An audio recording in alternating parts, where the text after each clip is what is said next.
Bismillahirrahmanirrahim. Assalamualaikum warahmatullahi wabarakatuh. Kami dari kelompok 7 ingin mempresentasikan hasil kinerja kami yang berjudul Mobilitas dan Migrasi Penduduk. Dengan anggota 1. Angela Ismawardani, 2. Lutfi Dita Fahani, 3. Lina Fadila, dan 4. Ahmad Dhani. Diawali dengan pengertian mobilitas dan migrasi penduduk. Mobilitas penduduk adalah gerak atau perpindahan penduduk dari suatu wilayah geografis ke wilayah lain dalam jangka waktu tertentu. Dan migrasi penduduk adalah perpindahan penduduk dengan tujuan untuk menetap dari suatu tempat ke tempat lain melewati batas administratif, migrasi internasional, atau batas politik negara, migrasi internasional. Tujuan mobilitas dan migrasi. Mobilitas penduduk menuju perkotaan di Indonesia meningkat sangat tajam. Salah satu indikator yang membuktikan hal itu adalah angka pertumbuhan penduduk kota yang sangat tinggi. Migrasi masuk ke kota sangat erat kaitannya dengan kebijakan pembangunan yang bersifat bias kota atau urban bias. Perkotaan menjadi pusat dari berbagai kegiatan pembangunan mulai dari perdagangan, industri, sampai dengan administrasi dan pembangunan politik. Disambung oleh Mbak Angela.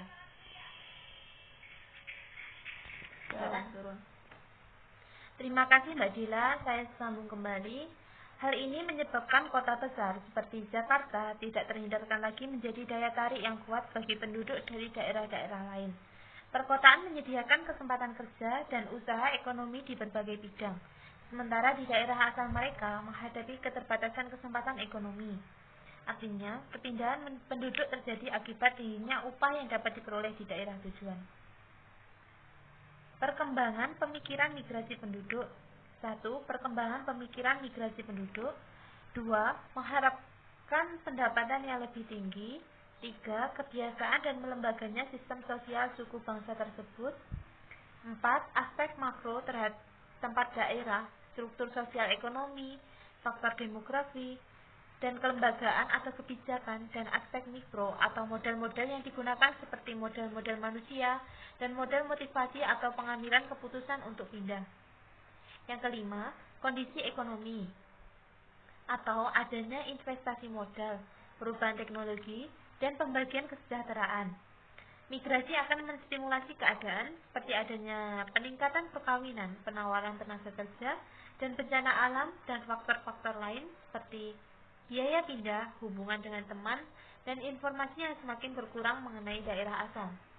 Dan yang terakhir, perpindahan penduduk yang bersifat permanen maupun tidak permanen merupakan suatu respon terhadap tekanan dari lingkungan, baik dalam bentuk ekonomi, sosial, maupun demografi.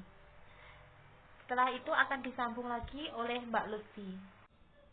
Di sini saya akan melanjutkan presentasi dari Angela, karakteristik dalam migrasi desa kota menurut Todaro. Yang pertama, migrasi dirangsang oleh pertimbangan-pertimbangan ekonomi yang rasional seperti biaya dan keuntungan. Yang kedua, keputusan migrasi tergantung kepada perbedaan tingkat upah nyata antara perdesaan dan perkotaan. Yang ketiga, kemungkinan untuk memperoleh pekerjaan di perkotaan berhubungan terbalik dengan tingkat pengangguran di perkotaan. Tingginya tingkat pengangguran di perkotaan merupakan suatu fenomena yang tidak bisa dihindari. Selanjutnya, macam-macam mobilitas. Yang pertama, mobilitas permanen. Apabila bertujuan untuk pindah tempat secara tetap, migran tersebut dikategorikan sebagai migran tetap. Yang kedua, mobilitas non-permanen. Bila tidak mempunyai tujuan pindah tempat tinggal, migran tersebut dikategorikan sebagai migran non-permanen. Yang ketiga, mobilitas pulang pergi. Cenderung menunjukkan gerak yang berulang-ulang atau ulang asik dapat terjadi pada waktu yang pendek sekali. Permasalahan kependudukan di Indonesia terjadi dari jumlah penduduk yang semakin tinggi. Masalah penduduk ini dipengaruhi oleh faktor demografi seperti faktor kelahiran, faktor kematian, dan perpindahan penduduk atau migrasi. Migrasi merupakan salah satu dari 3 faktor yang mempengaruhi pertumbuhan penduduk.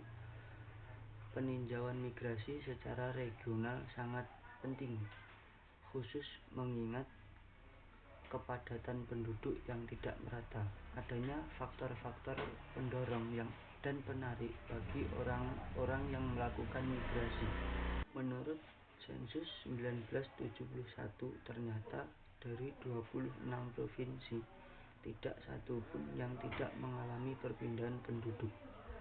Migrasi yang disebut dengan merantau kalangan masyarakat Indonesia merupakan tradisi seperti orang Minangkabau, termasuk kelompok yang paling banyak bergerak. Pada tahun 1930, jumlah seluruh migran orang Minangkabau keluar Sumatera Barat berjumlah 211.291 dan migran orang Minangkabau yang berada di Riau berjumlah 51.086 jiwa. Di Riau menurut sensus penduduk dan survei penduduk antar sensus, migran yang masuk tiap tahunnya makin tinggi.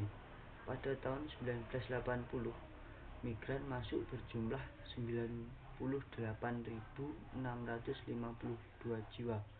Tahun 1990 berjumlah 254.465 jiwa. Dan pada tahun 2010 itu migran masuk ke Riau berjumlah 294.957 jiwa. Kabupaten Bengkalis juga terjadi proses perpindahan penduduk atau migrasi yang tiap tahunnya makin naik. Menurut BPS Bengkalis, pada tahun 2010, migran masuk ke Kabupaten Bengkalis berjumlah 4.568 jiwa, sedangkan 2011 berjumlah 7.050 jiwa. Dan pada tahun 2012 juga mengalami kenaikan pendatang yang datang ke Kabupaten Bengkalis berjumlah 9.104 orang. Daya tarik Kabupaten Bengkalis adalah banyaknya terdapat perusahaan industri yang berada di Kabupaten Bengkalis. Tercatat 4.871 perusahaan dan jumlah perusahaan yang terbanyak terletak di Kecamatan Mandau berjumlah 1.365 perusahaan. Bukan hanya di bidang industri, tetapi Bengkalis juga punya daya tarik yaitu bidang perdagangan, yaitu berjumlah 94 perusahaan yang terdiri dari 77 perusahaan perdagangan besar. Duri Barat merupakan wilayah administrasi Kecamatan Mandau, Kabupaten Bengkalis. Penduduk Kelurahan Duri Barat terdiri dari berbagai suku bangsa, terdiri dari suku bangsa Melayu, Minang, Jawa, Batak, Aceh, Tionghoa, dan gabungan suku. Tapi yang paling dominan adalah orang Minangkabau atau daerah asalnya Sumatera Barat. Sekian untuk presentasi kali ini. Terima kasih. Wassalamualaikum warahmatullahi wabarakatuh.